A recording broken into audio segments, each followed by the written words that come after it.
Hola a todos, ¿cómo están?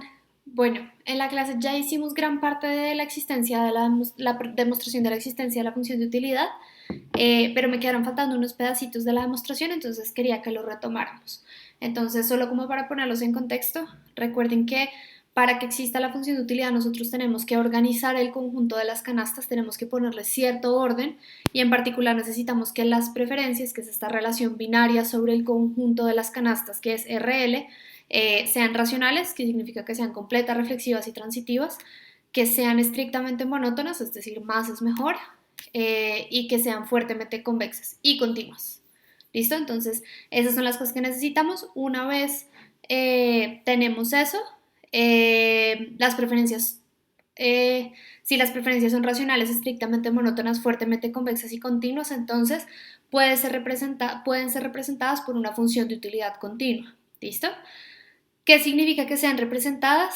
Que la utilidad que va de los reales en RL, que es precisamente el espacio de las canastas, a los números reales, esta función, si la utilidad de x es mayor o igual que la utilidad de y, esto va a ocurrir si y solo si x es preferido débilmente a y. ¿Listo? Entonces, ayer vimos cómo construir todo el conjunto. Finalmente la demostración consistía en que yo iba a construir el conjunto de los números reales tales que ese número real multiplicado por un vector de unos para mandarlo a RL convertían ese número en una canasta, y construíamos el espacio de las canastas mejores y de las canastas peores y demostrábamos que tenían una única intersección que era este punto T estrellita. ¿Listo? Y ahora lo que hacíamos era mandar U a T estrellita y con esto garantizábamos que U fuera una función, primero que todo porque le estábamos mandando un único punto y segundo, podíamos garantizar que estaba representando específicamente las preferencias en el sentido de que U era más grande, U de X es más grande, mayor o igual a U de Y, si solo si X es preferido débilmente a Y. ¿Listo? Entonces, ayer hicimos todo este pedazo de construir y hacer esta demostración de que solo hay un T estrellita, entonces voy a partir de la construcción de la función de utilidad. ¿Listo? Entonces, armemos la función de utilidad. Saben que nosotros la construimos de tal manera que u de x, que es un numerito real, multiplicado por e, que es este vector de unos, esto me va a mandar la utilidad a el espacio RL, sea totalmente indiferente con mi canasta x. ¿Listo? Que x, recuerden que es un vector en RL que tiene la cantidad de cada bien en cada componente. ¿Listo? Entonces, si yo quiero que esto sea indiferente, lo que quiere decir esto es que U por E va a ser más preferido que débilmente a X y X va a ser más preferido débilmente a U por E. ¿Listo? ¿Esto qué quiere decir? Pues que es indiferente, ¿vale? En ese sentido, U por E, perdón, UX va a pertenecer a la intersección entre los dos conjuntos, ¿cierto? Porque cumple la característica con ser más preferido, lo que hace que esté en el conjunto B, y cumple con la característica de ser menos preferido, lo que hace que esté en el conjunto W. Por lo tanto, va a estar en la intersección. Y como demostramos ayer, la intersección únicamente tiene un punto que es este T estrellita. Entonces voy a mandar la utilidad a T estrellita y con esto estoy formando una función porque T estrellita es un único número y para todas las canastas que me den, yo estoy mandando la utilidad únicamente un número. ¿Listo? Y entonces eso hace que esté bien formada mi función. La pregunta es, ¿será que esta utilidad, como la hice, sí va a representar las preferencias? Y de nuevo recuerden que representar las preferencias quiere decir que la utilidad de x es mayor o igual a la utilidad de y si y solo si x es débilmente preferido a y. ¿Listo? Entonces, demostremos primero el lado de allá. Entonces, si nosotros tenemos dos canastas, X y Y, que pertenecen a RL, y tenemos dos niveles de utilidad que pertenezcan a los reales, tales que U de X sea mayor o igual que U de Y, entonces, ¿qué es lo que nosotros tenemos? Noten que yo, si tengo esta desigualdad de acá, podría multiplicarlos a ambos lados por E. Aquí, perdón, esto es un punto, no es un mayor, sino es un punto. Entonces puedo multiplicarlos a ambos por el vector de unos, de tal manera que yo estoy mandando la utilidad al espacio de RL. ¿Listo? Entonces un vector constante que es u de x, u de x, u de x, u de x, u de x, y el otro que es u de y, u de y, u de y, l veces. ¿Listo? Entonces los mandé a ambos a RL y noten que si u de x era mayor o igual que u de y, pues esto se va a seguir cumpliendo cuando yo los mande a la dimensión Lésima. ¿Listo?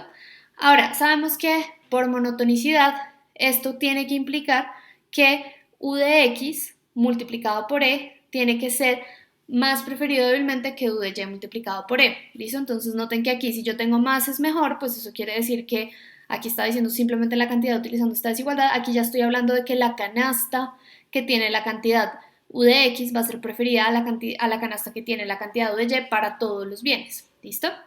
Ahora, noten que como yo construí U de X, tiene que ser indiferente con X. U de X por E tiene que ser indiferente con X. ¿Listo? ¿Esto qué quiere decir? Que U de X por E es más preferido débilmente que X y U de X por E es menos preferido débilmente que X. ¿Listo? Esto es la definición precisamente de ser indiferente. Entonces, por transitividad, yo sé que X tiene que ser más preferido débilmente que U de Y. Noten acá esto. ¿Listo? Entonces, ¿qué pedacitos estoy utilizando? Yo estoy utilizando que X es más preferido que U de X por E y U de X por E es más preferido que este, entonces por transitividad X tiene que ser más preferido que este de acá, ¿listo?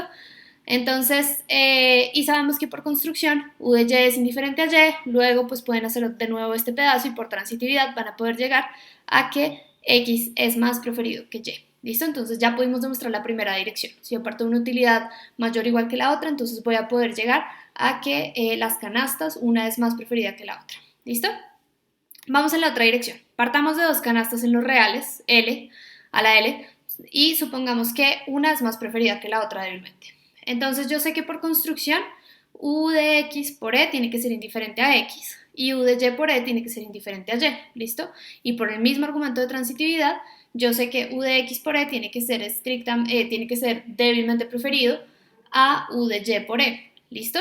Y acá por monotonicidad, pues de nuevo puedo llegar a que esto es lo que está ocurriendo.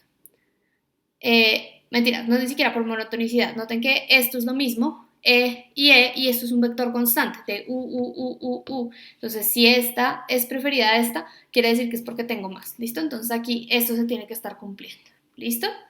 Que el fondo sí es monotonicidad.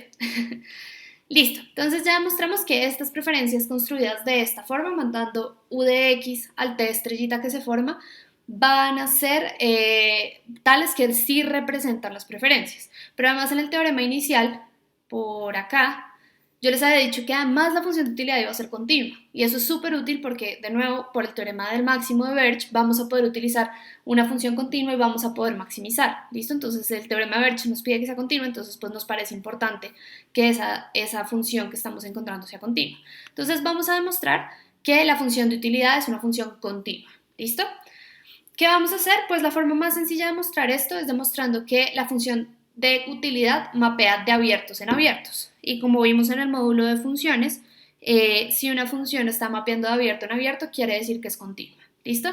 Entonces, ¿qué es lo que voy a hacer? Voy a tomar un intervalo, voy a tomar dos números reales totalmente positivos para estar en el espacio donde mapea, donde llega la utilidad, dos números reales positivos, y voy a pasarlos a través de la función. ¿Listo? Y si yo logro demostrar que cuando yo paso a través de la función el intervalo abierto entre los dos llevo a conjuntos abiertos, entonces demostré que es abierta. ¿Listo? Entonces vamos a tomar estos dos números reales, como les digo, totalmente positivos y vamos a abrir los bracitos de forma abierta alrededor de ellos. ¿Listo? Entonces, si nosotros tomamos estos dos y hacemos el intervalo abierto, noten que es un conjunto abierto. Por redundante que suene, es importante tenerlo presente. Porque lo que yo voy a mostrarles es que una vez yo pase por, o sea, si yo hago cuál es la preimagen de ese conjunto abierto y llego a un abierto, entonces demostré que la función era continua. ¿Listo? Entonces, antes de eso, noten que si yo les doy cualquier t que pertenezca a los reales positivos, entonces la preimagen de ese t van a ser los x pertenecientes a los reales, tal que x es indiferente a t por e. ¿Listo? Así se construyó la función de utilidad, ¿se acuerdan? Entonces, si yo multiplico u, la estoy mandando a t para que sea indiferente con x. Entonces, precisamente cuando yo miro cuál es la preimagen de t, cuál es la canasta tal que me hace llegar al nivel de utilidad t, es la canasta que es indiferente con t por e. ¿Listo? Entonces, teniendo esto presente, si yo planteo cuál es la preimagen del intervalo a B, entonces van a ser todas las canastas tales que son más preferidas que A estrictamente, porque esto es abierto, entonces pues van a ser las que sean mejores estrictamente que A, y las que sean peores estrictamente a B, ¿no? Entonces, con esto yo ya sé que voy a escoger a todas las canastas, que de nuevo están en los reales a la L, que estén entre A multiplicado por E para mandarlo a RL y B multiplicado por E, ¿listo? Entonces las canastas que sean más preferidas estrictamente a esto y menos preferidas estrictamente a esto. ¿Por qué es estrictamente? Porque noten que este intervalo es abierto. Entonces si yo me parara en A, pues sí sería indiferente a A, pero como yo estoy parándome un tris hacia la izquierda, hacia la derecha de A, eso quiere decir que yo nunca voy a llegar a tener la indiferencia con A, entonces van a ser las que sean estrictamente mejores que la canasta A por E, ¿listo? Ahora, esto que está acá yo lo puedo dividir en dos conjuntos, ¿listo? Entonces, ser preferido a esto simultáneamente quiere decir que soy mejor que A, soy mejor que A por E, y, entonces pongo una intersección, soy peor que B por E, ¿listo? Entonces, este conjunto de acá de estar entre estos dos lo puedo dividir en ser mejor que A por E y ser peor que B por E. En ambos casos, estrictamente por lo que el intervalo es abierto, ¿listo? Y de nuevo, este conjunto yo lo puedo definir con el complemento. ¿Listo? Entonces, si yo soy estrictamente mejor que A, quiere decir que estoy en el complemento de los que son peores que A. ¿Listo? Entonces aquí defino este conjunto como las canastas que son peores o iguales, porque ahora estoy, si yo no estoy en este conjunto, entonces estoy en las que son peores o iguales a A por E y le saco el complemento. ¿Listo? Este conjunto de acá es exactamente igual a este primer conjunto de acá. Y este segundo conjunto de acá es lo mismo, ¿no? Entonces aquí teníamos a los que eran estrictamente peores que B por E, vamos a voltear el conjunto y vamos a coger a los que son mayores o iguales en preferencias, que son preferidos o indiferentes a B por E, y le saco el complemento a eso, ¿listo? Entonces ya tenemos la intersección de dos conjuntos, ¿y qué es lo que vamos a hacer? Entonces esta transformación de este conjunto para demostrar que aquí yo tengo un intervalo abierto, entonces mi función me está llevando a un abierto. Si yo logro demostrar que estoy partiendo de un abierto, es decir, que estos dos conjuntos, esta intersección es abierta, voy a poder demostrar que efectivamente la función es continua. ¿Listo? Entonces, noten que este primer conjunto, si yo demuestro que este primer conjunto es abierto y este primer conjunto también es abierto, intersección finita de abiertos es abierta. ¿Listo? Entonces, precisamente es lo que voy a hacer. Voy a demostrar que el primero es abierto y demostrar también que el otro también es abierto, intersección finita de abiertos es abierto, y con esto voy a poder mostrar que U mapea de abierto en abierto, entonces es continua. ¿Listo? Entonces, yo solamente les voy a hacer la demostración de esta, de que este de acá es abierto. En realidad, esta es prácticamente lo mismo, entonces, pues de manera análoga se puede sacar, ¿listo? Entonces, mi claim es que A complemento, que es este mismo conjunto, ¿listo? Entonces voy a llamar A complemento a los X pertenecientes a RL tales que A por E es preferido débilmente a X, complemento, voy a mostrar que esto es abierto, ¿listo? Entonces, vamos a demostrar que A es cerrado, por lo tanto, A complemento es abierto, ¿listo? Entonces, de nuevo, ser cerrado, ¿qué implica? Que yo tengo a todos mis puntos límites. Entonces, voy a tomar un punto límite de este conjunto A.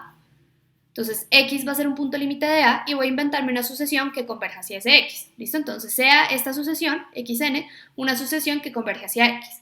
Noten que como X es un punto límite de A, entonces siempre va a haber una sucesión que converja hacia él, ¿no? ¿Se acuerdan que uno siempre puede tener, o sea, la intersección entre el conjunto y un punto límite nunca va a ser vacía, entonces uno puede armar una sucesión hacia ese conjunto sin problema, porque uno puede ir achicando los epsilon e irse acercando sin problema. Bueno, eso es lo que estamos utilizando. Entonces, X es un punto límite, me invento una sucesión que converja hacia él, que toda la sucesión esté en el conjunto. ¿Listo? Esto es importante. Y vamos a inventarnos otra sucesión Yn, que va a ser simplemente la sucesión constante A por E. ¿Listo? Entonces, noten que estas son sucesiones en RL, ¿no? Porque E está en RL y aquí esto es como A. ¿Listo? Ahora, por definición del conjunto A, yo sé que A por E es preferido que cualquier X que esté en el conjunto, ¿cierto? Que es preferido débilmente a cualquier X que pertenezca a A. Por lo tanto, si yo armé una sucesión que convergía hacia X, que era un punto límite, pero toda la sucesión está contenida en mi conjunto, entonces para todos los XNs se va a cumplir que A por E va a ser preferido a XN, ¿listo? Porque precisamente estamos en este conjunto, ¿listo? Entonces, como está en A, esto se tiene que cumplir. Ahora sabemos que las preferencias son continuas, entonces le podemos sacar el límite a las dos sucesiones, tanto a Yn como a Xn. Sabemos que esta es una sucesión constante, entonces va a llegar de nuevo a A por E, pues no es nada sorprendente. Y esta de aquí la construimos de tal manera que llegara a X, que es un punto límite del conjunto A. Entonces, por continuidad de las preferencias, tiene que seguir pasando que A por E sea preferido débilmente a lo que está de este lado, ¿listo? Entonces A por E es preferido a X, que era este punto límite, luego X, que es un punto límite cualquiera de A, pertenece a A, entonces A tiene a todos sus puntos límites, por lo tanto A es cerrado, ¿listo? De esta forma podemos demostrar que como A es cerrado, pues A complemento va a ser abierto, ¿listo? Y de manera análoga yo puedo mostrar que el otro conjunto, el que tiene los Bs, este de aquí, este segundo, también va a ser abierto y por tanto intersección abierta de abiertos es abierta. Entonces, este conjunto de acá, la preimagen del intervalo abierto entre A y B va a ser un conjunto abierto. Por lo tanto, como U está mapeando de abierto en abierto, es una función continua. ¿Listo? Entonces, con esto ya probamos que las preferencias se pueden representar siempre y cuando cumplan ciertas características que son ser racionales, ser continuas, ser estrictamente monótonas y ser convexas, creo. Estrictamente monótonas, fuertemente convexas y continuas.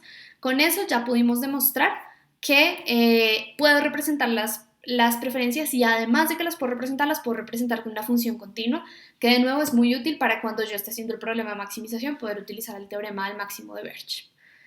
Listo, esto fue lo que me quedó faltando de la clase. Con esto ya cerramos el tema de la existencia de la función de utilidad.